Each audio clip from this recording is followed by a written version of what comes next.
Welcome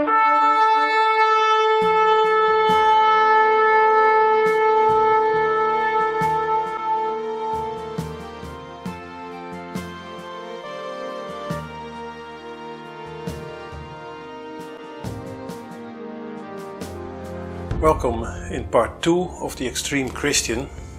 If you haven't seen part 1, please check that out first, because it's important to have all this in order in order to get the message the correct way.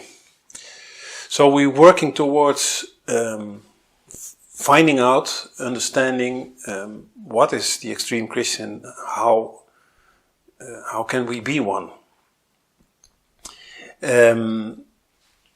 So to summarize what we determined in part 1, at least to give the definition that I gave at the end, the extreme Christian is a follower of Christ who lives by faith and mortifies the deeds of the flesh. He or she lives in this world but abhors its moral value system. The extreme Christian avoids all forms of worldliness, and in doing so, he or she goes to the far end, uncompromising. So that's the definition. Now, how can we be such a Christian? We're getting closer, but again I have to address first something else before we can get to it, and that is the enemy. That is the enemy. Before we can try to determine how we ought to live, we must know about this important factor. The enemy is introduced in the Bible to us as the serpent. And this is in Genesis 3 verse 1, and it says there that he is more subtle than any other beast. Now the word subtle there means shrewd. He's not rude or blunt, but he's sly and deceives in a subtle way. Now, Revelation 12 verse 9 makes very clear who this serpent is. The great dragon, the old serpent, called the devil and Satan, which deceives the whole world. So it's clear he is a deceiver. He is a liar. Jesus calls him the father of lies. And Paul writes that we know the devices of the devil to the Corinthians in 2 Corinthians 2 verse 11. Now the question is, do we indeed know his devices? We should know. We are at war, and knowing the devices, the plans, the schemes of the enemy is vital. If you know that, then you know how to set up your defenses and maybe even execute a counter-offense. So especially in these last days, it's more important than ever that we recognize the modus operandi of the devil. Unfortunately, many Christians don't. And they take the bait, hook, line and sinker, as they say. Let's look at some tactics that he plays out, especially in these last days. And I keep mentioning this, last days. This is what it's actually all about. This is why this message, the extreme Christian, is, as I said in an introductory video, the most important message because of the timing. We need this information now. We are reaching the final battle in this war, and decision day is nearing. Therefore, we must understand where we are and what's coming at us. Otherwise, we will lose individually. In the end, of course, we know who will prevail. But let's look at some of the tactics that the devil uses in these last days. In 1965, Paul Harvey broadcasted a radio message that was meant as a warning to America. But it turned out to be very prophetic. Not only for America, but for the whole world. And I will read an excerpt of it. So this is not a complete broadcast, but I just highlight some of the important things in this context. If I were the devil, if I were the prince of darkness, I'd want to engulf the whole world in darkness. I'd subvert the churches first. I'd begin with a campaign of whispers, with the wisdom of a serpent. I would whisper to you as I whispered to Eve, do as you please. To the young, I would whisper that the Bible is a myth.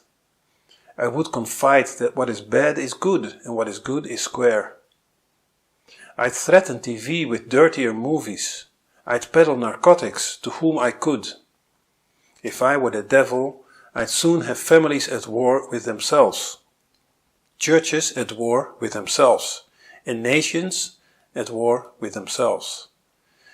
And with promises of higher ratings, I'd have mesmerizing media fanning the flames. If I were the devil, I would encourage schools to refine young intellects, but neglect to discipline emotions. Just let those run wild. Within a decade, I'd have prisons overflowing. I'd have judges promoting pornography. I soon could evict God from the courthouse, then from the schoolhouse, and then from the House of Congress. And in his own churches, I would substitute psychology for religion and defy science. I would lure priests and pastors into misusing boys and girls and church money. If I were the devil, I'd take from those who have and give to those who want until I had killed the incentive of the ambitious. I would convince the young that what you see on the TV is the way to be. And thus I could undress you in public and I could lure you into bed with diseases for which there is no cure. As said, it's an excerpt of the broadcast, and this was in 1965, and this has been the way since and continuing now. And of course, there where he mentions TV, we could also fill in internet nowadays. And this medium, the internet, is literally available 24/7 now. And so you see that the devil has continued to do this and stepped up the pace of it. And a major way to convey Satan's evil message is through music. Let's not forget that Lucifer was the heavenly choir master before his fall. It is his field of expertise. And he finds good disciples in musicians. Bob Dylan wrote in 1964 the song "The Times They Are A-Changing." And part of the lyrics of that song give away the agenda in a very blatant way. And I quote from this song, "The Times They Are A-Changing," 1964 by Bob Dylan. It says, "Come, mothers and fathers throughout the land, and don't criticize what you can't understand. Your sons and daughters are beyond your command." Your sons and daughters are beyond your command. This was the case when the music industry exploded and mesmerized the youth from the early 60s of the last century on. And it continues to do so today, as you see that much of the youth is plugged into music large parts of the day, and they know most of the lyrics by heart, not understanding that they're being brainwashed. Technology has made the communication of this evil message and the brainwashing of the populace more effective than ever.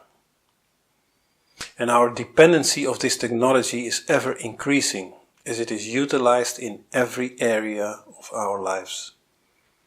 And people voluntarily step into this digital cage that will bring them to the exact point that the Bible has foretold, Satan's endgame. And it is ever so close. It is so important that we understand this.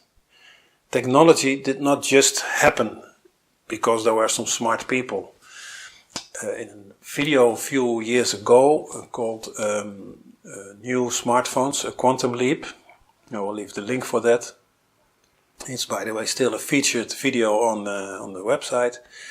In this video I show that the major inventors of the past 200 years, let's say, that led to the Industrial Revolution, the ones that invented steam engine, electricity, light, telegraph, all these things, they were all into occultism and sometimes even Satanism.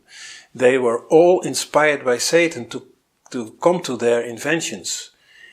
This, of course, we benefit from this in many ways. Even this broadcast is made possible through technology. But Satan is not interested in that. He's not interested that we have light when it gets dark in the evening. He has pushed man to develop these things because he needs it in his end game, which we find in Revelation 19, and the things preceding that, which we find in Revelation 13. That is why we have this technology, and that is why it's so prevalent in our lives. We must understand this. This is very important. Now, in 2010, the Canadian filmmaker Matt Anderson made a video that was dubbed as a training video for IllumiCorp. Now, allegedly it was a parody or it was meant for a computer game. It's not quite clear, but like Paul Harvey's broadcast, it turns out to be extremely prophetic. And here is an excerpt of the part that speaks about technology. And I quote, "Technology such as the internet, GPS and RFID chips are pillars of the invisible prison we are erecting around the people. Within the decade, we will have real ID cards that contain criminal records and private information and are linked to federal databases. Cell phones will tell us where each individual lives, linked to the same database. Through intelligence agencies and Homeland Security, and I add here, and artificial intelligence, we will monitor individuals who oppose the Great Plan and remove them from the grid. Quickly, the population will learn that they have a choice. Support the system and benefit from its luxuries, or reject it and lose access to the grid." So this shows or describes a grim picture of what this technology actually is. It is an invisible prison, he calls it. And indeed it is. I have added in there AI, artificial intelligence, because the amount of information that is being processed is so immense that this cannot be done by human beings. And so artificial intelligence is actually performing these tasks, and this makes it possible to create a almost perfect control grid that is real-time monitoring all of mankind. Now, God warned us through His Word, yet Christians and their children are fully immersed in this digital technological world, allowing themselves to be set up for a great deception and stepping into a trap from which escape is close to impossible. I really want you to rethink what I just said and let it sink in. God warned us through His Word, yet Christians and their children are fully immersed in this digital technological world, allowing themselves to be set up for a great deception and stepping into a trap from which escape is close to impossible. I ask again, are we really not ignorant of Satan's devices? And ask yourself this question. Let's move to the extreme Christian. Knowing all this, where do we stand? What do we do? As I said, and I want to repeat again because you have to realize this. Most Christians are already fully immersed in this world. They have embraced much of what it offers. And it is like sinking sand, sucking you in ever deeper. And most do not realize that we are at war, and that these are Satan's weapons, that they themselves allow to be deployed against them. When and where do you begin to say no? Well, the point is that if you haven't said no already, then it's way overdue. Remember, compromise is the beginning of failure. Look at Christians, look at yourself. How do you clothe yourself? What language do you use?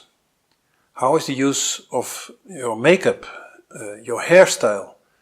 What music do you listen to, and what music do you like? Which devices do you use?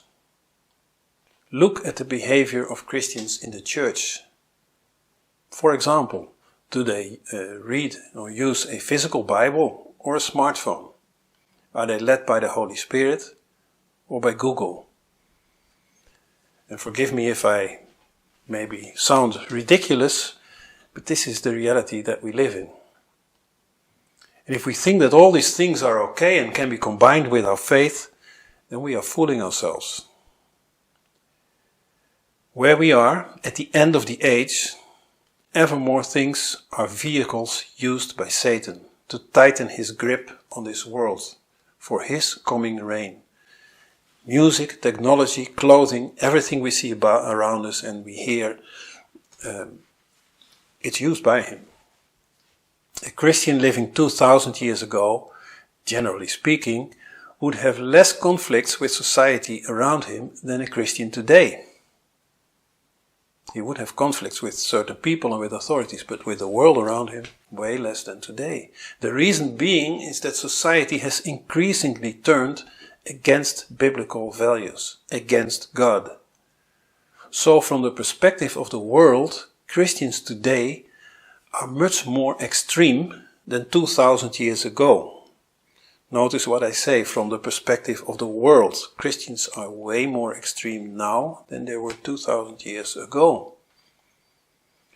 But if fellow Christians call you extreme, what does that mean? How much have they compromised? Is a question. I will see you gladly in part 3 to bring all this together and deduct from this how we ought to live. What do we need to do? What do we need to change? Amen.